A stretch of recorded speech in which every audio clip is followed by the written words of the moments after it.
You guys obviously split up the group. People are gonna ask, what happened? Why did you split up? Whatever. It was blamed on like my ex broke up the group. It had nothing to do with that. I got this baby for absolutely no reason. I really want to throw it. I just have this urge to like knock it out, but that's besides the point. Today is a very special video. I'm cutting right into the chase. We're here with Dom, also known as Legacy. You guys might remember him. I don't know how old you guys are, whether you are our age, middle school, whatever. Everybody remembers the jerk, the dance that came out that everybody was doing, and the new boys. He's here right now with us.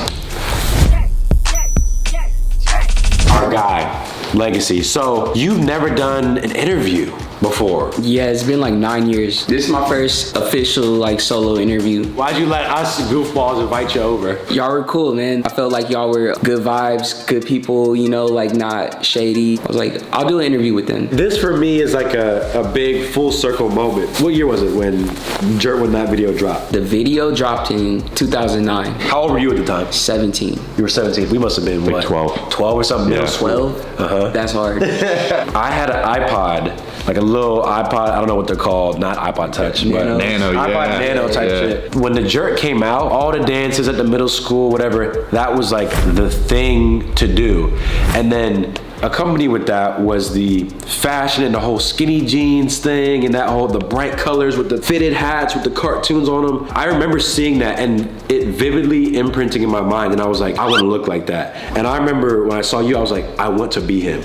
Did y'all start the skinny jeans thing? Was it y'all that literally started that? In life itself, no. But I think in like rap culture and especially like this new wave, I say new wave because I feel like skinny jeans were a part of hip hop probably like in the 80s, early 2000s, like everybody was like baggied up. Like Soulja Boy with the big huge polo. Once y'all did that, skinny jeans became infinitely cool forever. Every hot topic, everyone. I said, I gotta get them. I fucked around and my dad was like, why are you wearing those? Yeah. Everybody, I feel like everybody's parents was I bought like 3 pair, I remember. Had a lot.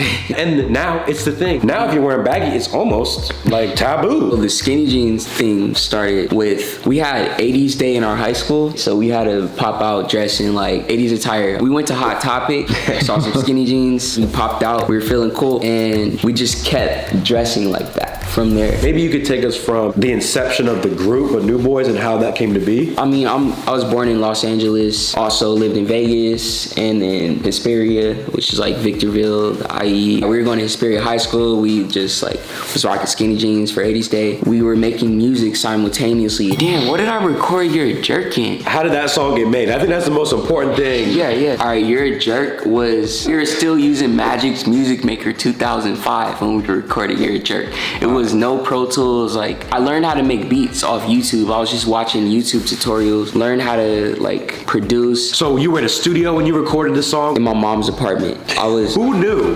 Wow. Yeah, we had like 2 mattresses set up in the corner of the room. The homie like put me on to the eggshell hack at the time for studio booths. So we would put like, not eggshells, like egg cartons. So we would like buy a bunch of eggs and then like we like, I guess, throw them out. Or... Yeah, wait, RP to the chicken.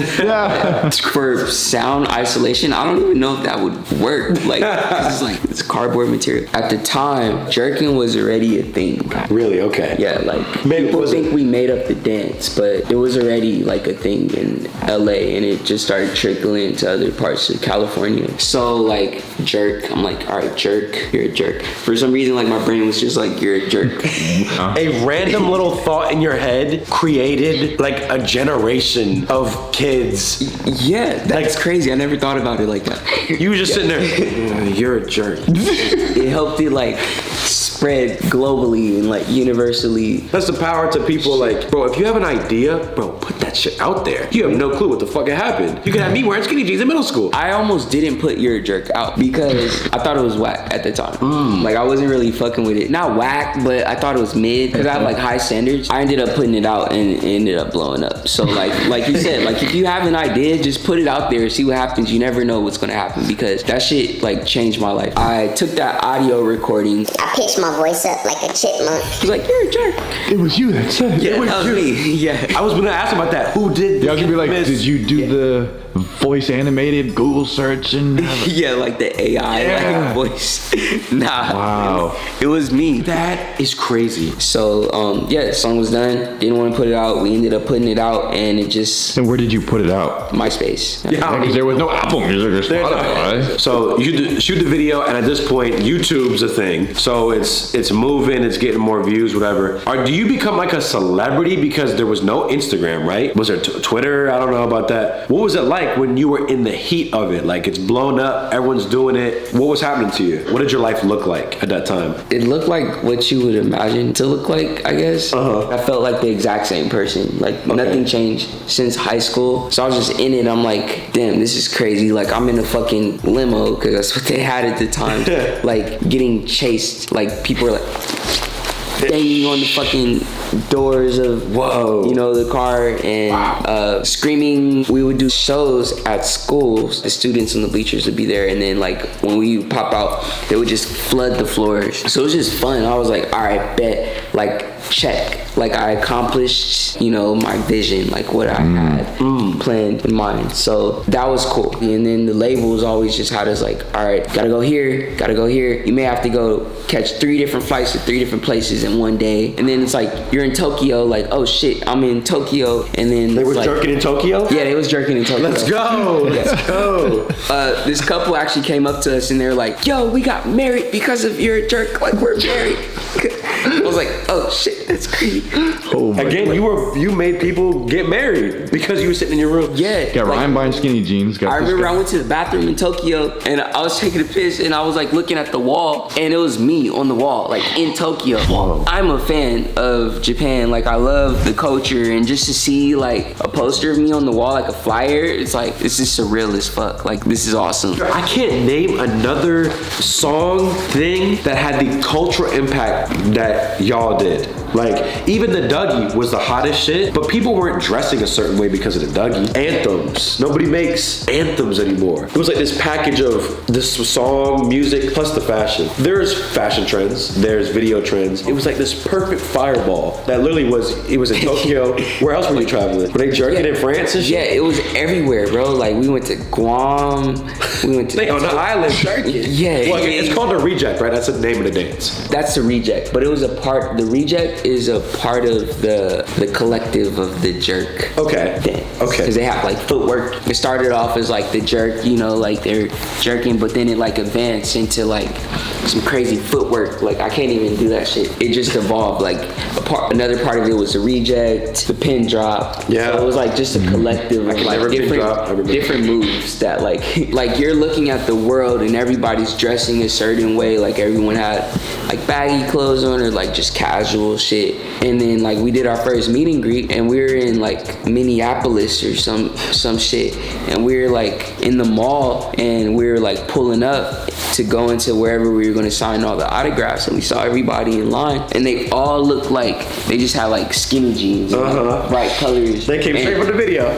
Yeah, type shit. And that's when I knew, like, I was like, this is crazy. It's like, it's sweeping across America. I didn't know it was sweeping across the world at the time, but just America. It was like, damn, like, our movement is like just spreading. It wasn't manufactured. Like, y'all didn't sit there, we're gonna try to make a viral hit. It was just, that's how y'all were dressing. Yeah. And y'all just wanted to do it, and then you did it, and then it became what it was. Whereas now people are like trying to chase a hit. I'm trying to go viral on TikTok and blow up. And then it loses that bit of like authenticity, but that's really... Yeah, it was just natural. It was just like who we were at the time and what we were into. Y'all did that, had some great times. I'm sure there was plenty of women involved when you were out there doing it. Yeah, for sure. You guys obviously split up, the group terminated. Yeah. I'm not aware of the details about it. People are gonna ask, what happened? Why did you split up? Whatever. All right, first off, we were signed. We were like in a label situation. And there was a lot of times where we couldn't create what we wanted. Or like if we had a vision for something, the label also had a vision for something. And like sometimes we would have to go with what the label was visioning, because you know, they gave us an advance They gave us some money. In result, it's like they have their producers, like the labels have their producers, but we have our vision of what we want to do and like our beats and stuff. But the labels like, you should do this, and I'm like, it's trash. And it was just like conflict of interest a lot of the times. Or like if I had a vision for like a music video, but they also had like a director, it was just like janky ass green screen like visual. Like we're the ones who have to come pop out with the video, not the people who had the idea for it and shit. So it reflects back onto us. I just didn't feel really free, like I could just do what I wanted to do. Happens to a lot of artists, controlled by the label, and then your creativity stifled, your motivation stifled, and like you said, you're the one that got to go out and do everything. And if you're not doing what you want to do, then you don't want to do it. I felt like a slave, for lack of a better term. Like I felt like a slave. I just wanted to break free and like break out of it, be my own entity. It was blamed on like different things, like my ex broke up the group, or a certain situation like made me want to leave the group. It had nothing to do with that. I just wanted to be like my own force. I would rather live my life doing what the fuck I want to do, and if I fuck up, that's on me. I see what you're saying. And do you think, let's say the label was cool and like let you guys do your vision more, do you think it would have lasted longer? Yeah. Definitely. Because that's what it sounds like. Yeah, if the label was like, do what the fuck y'all want to do, you know, we believe in y'all. Like, this is an investment. This is a mutual, like, you know, we're investing into you guys because we believe in you guys and we believe in your vision. Why would you invest in somebody that you don't really like believe in? Yeah. Exactly, or like you don't believe their like train of thought. It was my own decision. It was like I just chose to hop out and like do my own thing. What are you doing now? What does the future look like for you? Right now, I'm in a rut. I'm not gonna cap. Okay. You know how many people won't admit that? I was in a rut for a long ass time. I'm always trying to master some different shit. So it's like I'm into like 3D animation. I'm trying to learn coding right now, like C# or like Python coding. I say like I know what that is. It's just like coding language. Like different languages of coding. Music, I'm learning how to edit videos, like trauma from like people not delivering the right like visuals that I wanted. So like I would just want to do everything on my own. And I think that could be a part of the rut because I'm not fully focusing my energy on like one thing and putting it. So it's like I'm like you're dabbling in so much. Yeah, I'm like dabbling in like different shit. Like I'm here and then I'm there and then I'm here. But it's cool because I'm getting smarter in everything. How old are you? 30. What is your life advice to somebody younger than you? You've had a lot of experiences. You've done a lot of things most people will never get to do. Give me some wisdom. I'm 24. You're 24? Okay, cool. How do I look? You look like 26. You know what?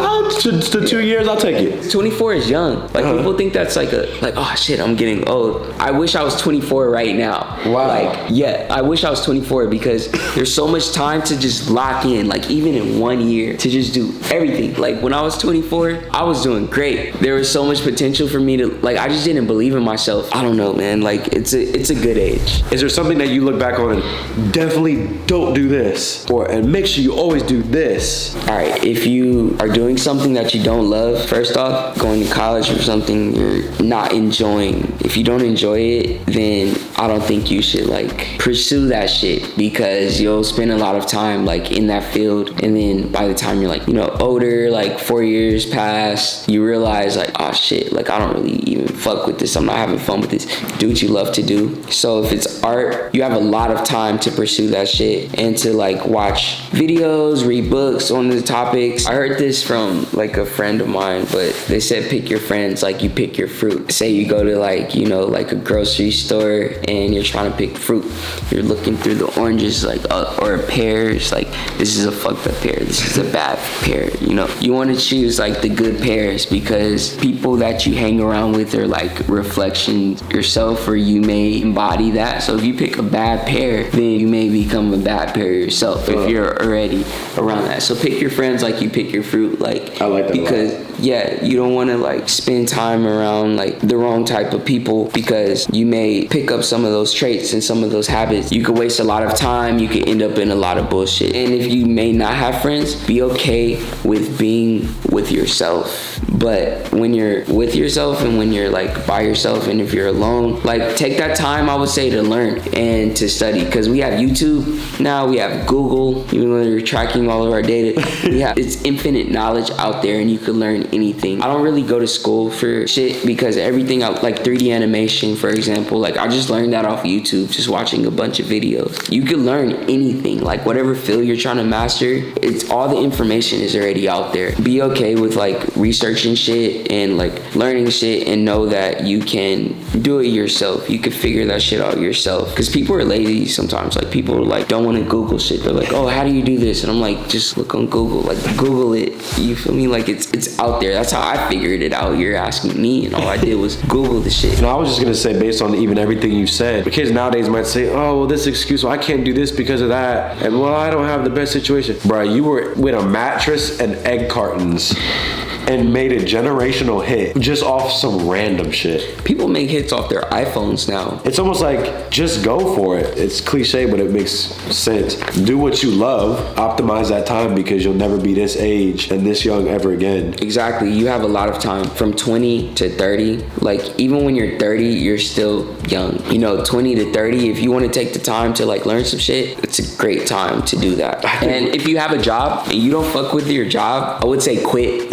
But like you may need some income, so like that's cool. But like, you need the income, that is important. Just be your own fucking boss, so you don't gotta worry about like people telling you what the fuck to do. If you don't like how customers are treating you, or how your manager's treating you, or how your boss is treating you, you can do what you want to do. You just have to like take the time to learn and study in that field. Really believe in yourself and believe you can do it. We're gonna take a picture now. It's gonna be on my Instagram, so y'all better like that shit.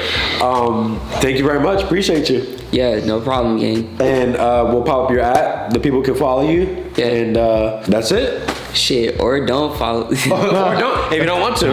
Yeah. Just follow me.